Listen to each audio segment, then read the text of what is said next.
Hello students, आज हम पढ़ाए जा रहे पाठ एवरेस्ट मेरी शिखर यात्रा के आगे के अंश को पढ़ेंगे। पिछली कक्षा तक हमने पढ़ा कि बचेंद्री एवरेस्ट की यात्रा के लिए निकल पड़ती हैं। रास्ते में उन्हें बहुत सारी कठिनाइयों का सामना करना पड़ता है। जब वो कैंप 3 में पहुंच जाती हैं तो रात को हिमपात पड़ने के कारण दोबारा उन्हें वापस आ जाना पड़ता है।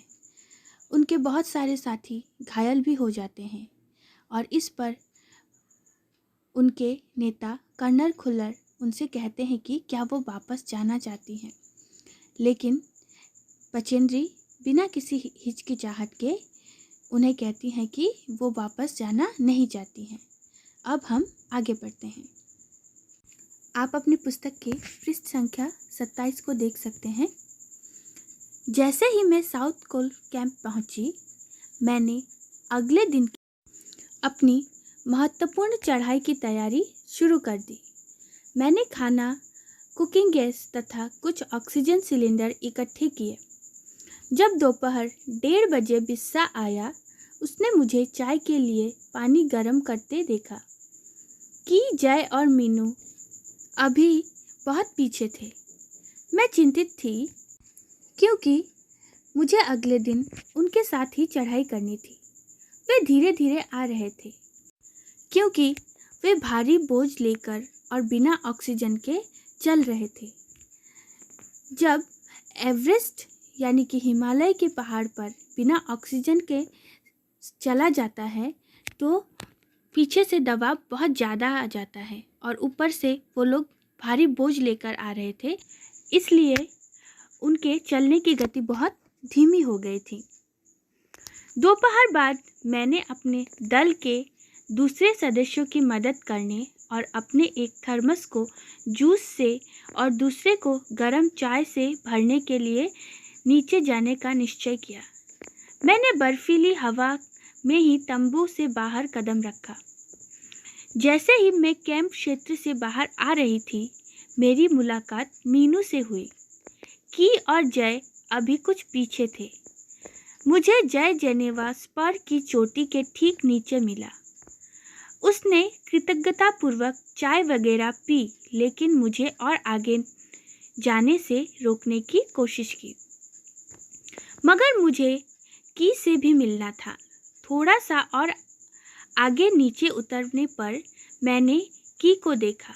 वह मुझे देखकर हक्का बक्का रह गया। तुमने इतनी बड़ी जोखिम क्यों ली बचेंद्री? मैंने उसे दृढ़तापूर्वक कहा। मैं भी औरों की तरह एक पर्वतारोही हूँ, इसलिए इस दल में आई हूँ। शारीरिक रूप से मैं ठीक हूँ, इसलिए मुझे अब दल के सदस्यों की मदद क्यों नहीं करनी चाहिए? की हंसा और उसने पेय पदार्थ से प्यास बुझाई, यानी कि चाय वगैरह पीकर उसने अपनी प्यास बुझाई, लेकिन उसने मुझे अपना किट ले जाने नहीं दिया।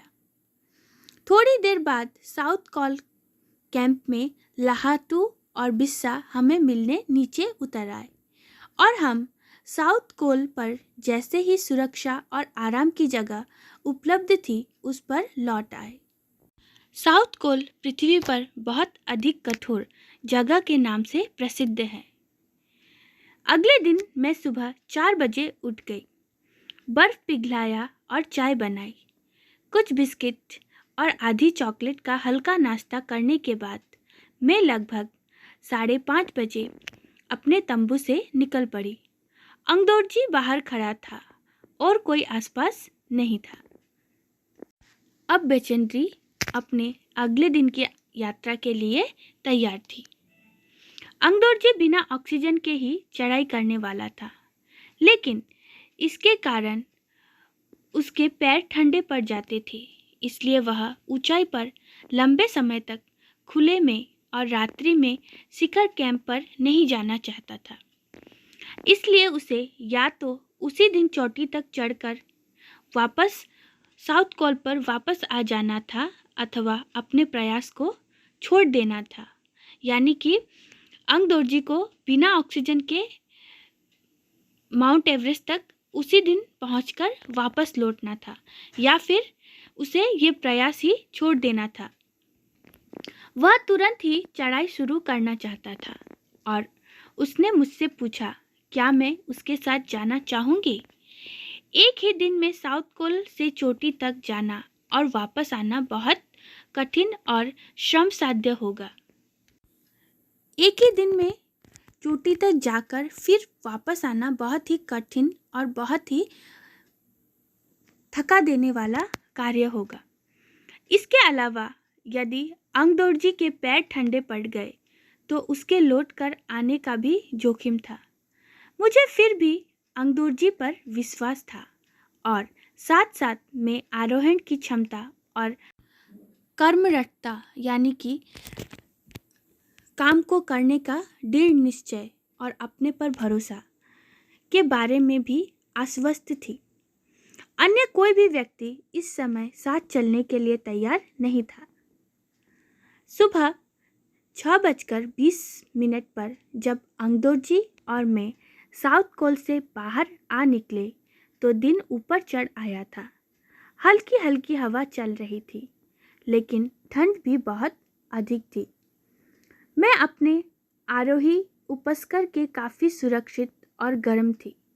मतलब उन्होंने अपना जो सूट पहना हुआ था उससे वो काफ़ी गर्म और सुरक्षित महसूस कर रही थी। हमने बगैर रस्सी के ही चढ़ाई की। अंगदोर्जी एक निश्चित गति से ऊपर चढ़ते गए और मुझे भी उनके साथ चलने में कोई कठिनाई नहीं हुई। तो बच्चों, आज हम इस पाठ को यहीं तक पढ़ेंगे। इससे आगे का अंश हम आने वाली कक्षाओं में पढ़ेंगे। आप आज पढ़ाए गए अंश का अभ्यास कीजिए। धन्यवाद।